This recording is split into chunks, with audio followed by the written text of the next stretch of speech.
any of the years, but you got to Mhm. choose between Camaro, Challenger, and Mustang. What is your top three? I got 1, 2, 3, 4, 5, 6, 7, 8 wrenches in my top drawer. Hey, what's up, guys? This is MJ, and today we have to answer a very serious question. What is the best looking muscle car of the 21st century? And we need to figure this out. What's up, Dane? What do you think about this? Do you think the Dodge Challenger is the best looking muscle car of the 21st century? What do you think? I think it looks good. I don't know if it's the best looking one. Are they really muscle cars? I don't know. I don't know. Like, I looked it up, and some people, there's all different type of definitions of muscle car, and there's like charts and graphs, and that's just too complicated. Like, I said we should really like nail it down with like three things. to me, a muscle car is it's got to have a V8 engine, two Yep. door, Yep. rear wheel drive, Boom. and to Three me, that's a things. muscle car. Yeah. And I'd even say to go a step further, like it's changed so much here recently, but like carbureted from the factory. All those older, what I would call muscle cars, they were big steel body cars and they were all carbureted. Once you kind of got into the modern era and everything became fuel injection, it lost its touch. What? Emissions killed things a lot, especially through like the 80s and 90s. And then they No, started kind we're of talking. figuring it out. And now they're We're making talking way about more the stuff. 21st century, so there's going to be no carburetors on this list, Dane. Yeah, I like leaving things in an era, like muscle cars were like the 60s, the early, and then 70, 71, 72 is when it like died. What? And I like to leave them there. What the new Dodge Hellcat and the Scat Pack and all those Dodge Demons? They are definitely muscle cars. They're faster than the older ones. There they are, and there was cars after that in between there that were like way faster too. I like thinking that as the era. We should be calling these cars something different, All but right, well, that's they're just modern muscle cars. How about that? there we Let's look go. at The this. modern muscle, and then for as far as modern muscle goes, we're in like the heyday of like as good as it gets right now because it won't be much longer with these new EPA regulations coming in to where it's going to be you're not going to see these supercharged V8 engines anymore. Dodge has already killed them all, and they're not going to be Yo, I coming out was with them thinking that anymore. the other day, You know, like people always talk about the good old days. The good old days, like right now, is the good it's old now. days, Yeah, and it's it's almost right over. now. You're 100% right. It is right now is the good old days. So you guys that want, your modern muscle car, your big horsepower V8 rear-wheel drive car, get it now if you want one. Yeah, They're it's not going to be banned or anything, but they're not going to be making new ones much longer. you know how you could tell a little bit because the new Challenger has got Hmm. like a top speed. It's rated like you can't go over 135 miles per hour anymore.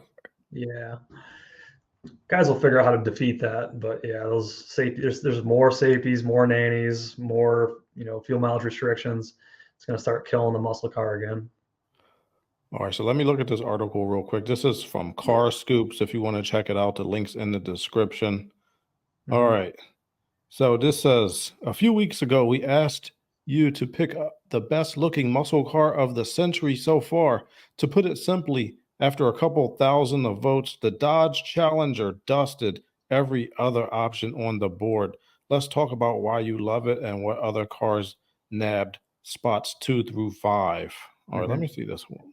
It's Yeah, more let's than go. three muscle cars. I thought it was Yeah, just. I think so. I mean, I'm gonna put. Well, we got a good list here, but I was gonna say, yeah, the Mustang, the Camaro, like ZL1. I'm not sure if they go into different trim packages or not, but like the GT 500 Mustang is sick looking too.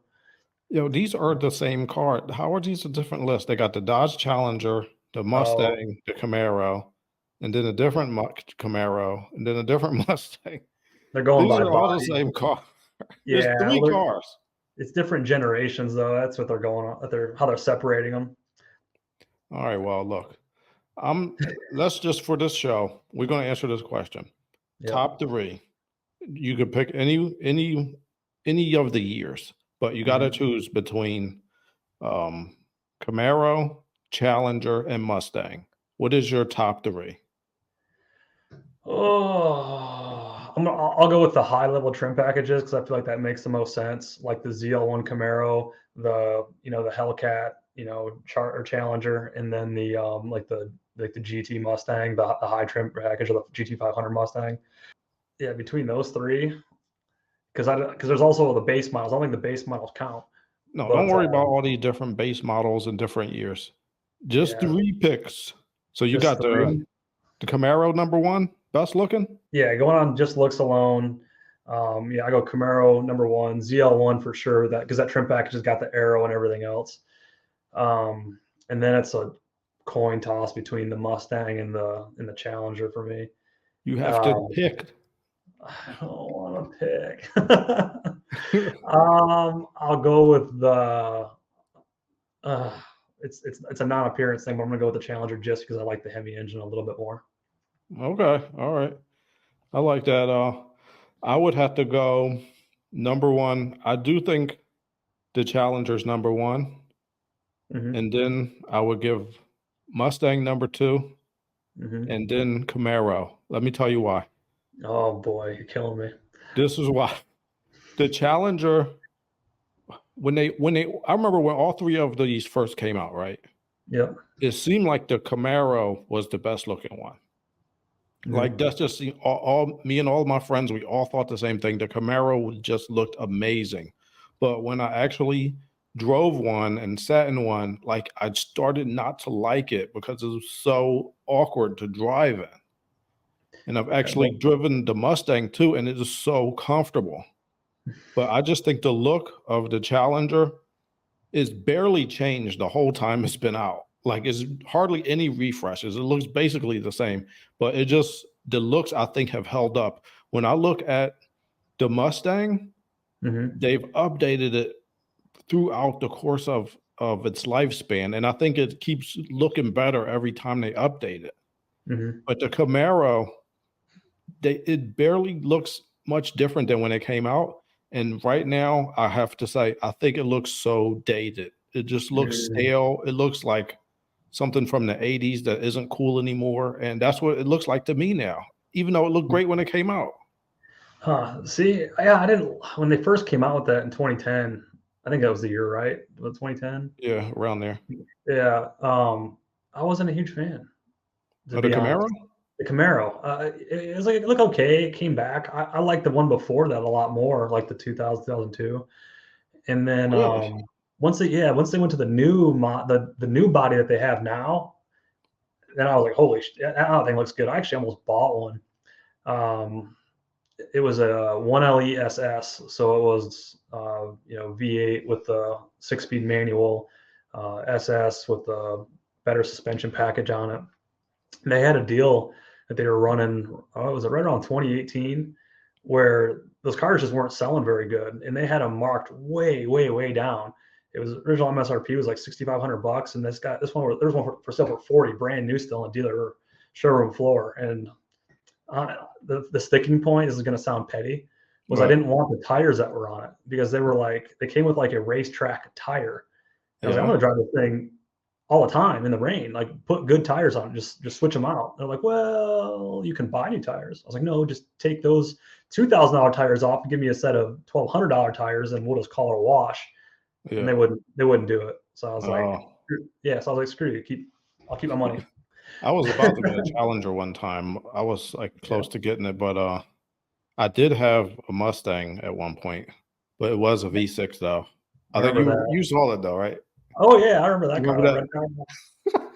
They used to always get on me about the V6. It was still fast. It was still like 300 horsepower, but yeah, they did decent. Remember Robert that worked with us? He had that V6 Camaro too. That like a 2012 or something. Yeah, it was V6, but it was, I think 300 horsepower. It was still decent, fun little car to drive. Still good. Dude. I got it again. I would get a V8 though. Oh, for sure. But, all right, well, there we go, people. Yeah, the muscle car era. It looks like it's going away, but we never know. I think GM might come out with another Camaro in a few years, or maybe a Chevelle or something. And the Mustang's still around. And we do got the Challenger with the new V6 or the new inline 6. So we'll see what happens. Let's get to one comment or question from the audience. Let's bring it up. This is a person from Canada they want to share some information with me about a 1981 Chevy Impala that was converted to run on ammonia hydrogen by someone named Gregory uh, Vezina. And he's the CEO of a company called Hydrofuel in Ontario, Canada. So thank you for sending me this information, sir. I hope you're having a good time up in Canada. But so I looked at a couple of these links you sent me. All right, so this is a company called Hydrofuel, and they want to use ammonia to power our vehicles. Hydrofuel Canada announces U.S. patent number of system and methods for forming nitrogen-based compounds issuance and the completion of their micro ammonia production system. All right, so this guy, he wants to run cars on ammonia. The thing is, this person has been trying to do this for a very long time, and it looks like he's not getting a lot of traction. I think sometimes people, they think that if I come up with the greatest idea to run a car, people might adopt it.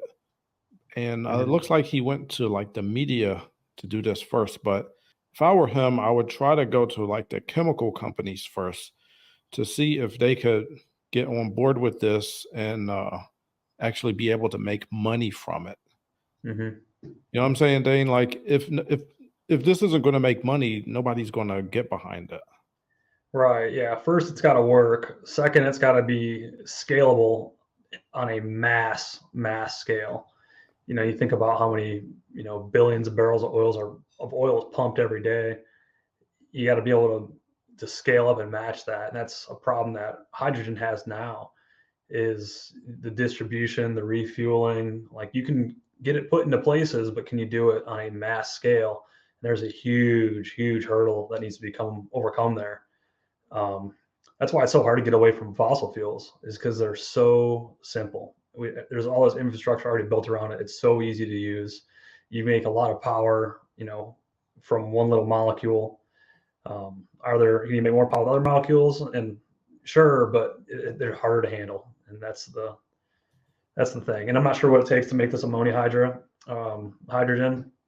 but the process of making it and converting it to, and again, needs to be simple. And this is another thing. It looks like China has gotten a hold of this situation already. So it looks like they have a vehicle that runs on this ammonia also. So your friend in Canada is got some competition. So let me read from this article real quick. This is Motor Trend. It says, while the world is looking to get away from internal combustion engines and toward battery electric vehicles or fuel cell vehicles for cleaner emission, China's state-owned, I'm not even going to try to pronounce that, automobile group appears to want to do it all. During its annual technology showcase, the Chinese partner to Toyota showed off an engine powered by ammonia. While it's not the first ever to use this rather toxic fertilizer as a combustible fuel, it would be the first to use it outside the shipping and trucking industries. All right, so it looks like there are some issues with using this type of fuel. Let's see, it looks like it's a little hard to use. You have to have like a really high combustion ratio. So it does burn. It's a carbon-free emission that produces zero CO2, zero hydrocarbons, and zero soot. Don't celebrate yet. Without an engine using a high compression ratio or boost, it does release a lot of nitrogen into the atmosphere, which leads to ammonia and ozone being made in the atmosphere, which can lead to acid rain or impair our ability to breathe. It's a little toxic if you don't do it just right, and it's hard to make an infrastructure for it, but we'll see what happens. It's a whole big deal when it comes to changing the way we fuel our vehicles. It's not a simple thing to do. Sure, there's downfalls, but guess what else is toxic? Gasoline. Yeah, everything's toxic. It's all toxic. And has its drawbacks too. So I'm sure it's early in its infant stage and could be perfected. I know Porsche's working on synthetic fuels, and they're just calling it that for now. Synthetic fuels. I have no idea what it is. So I'm glad.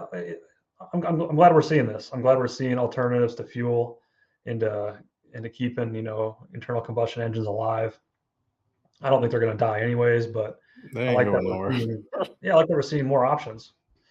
Yeah, we'll see. So, I don't know, my friend. Thank you for sending me that email. Tell your buddy to see if China is infringing on any of his patents, and I'm sure they will fix it right away because China would never infringe on someone else's patents. Yeah, no, they have the highest moral and ethical standards. Oh yeah, absolutely. Yeah. All right. Well, thanks for everybody tuning in, and have a good one. Yeah. See you guys.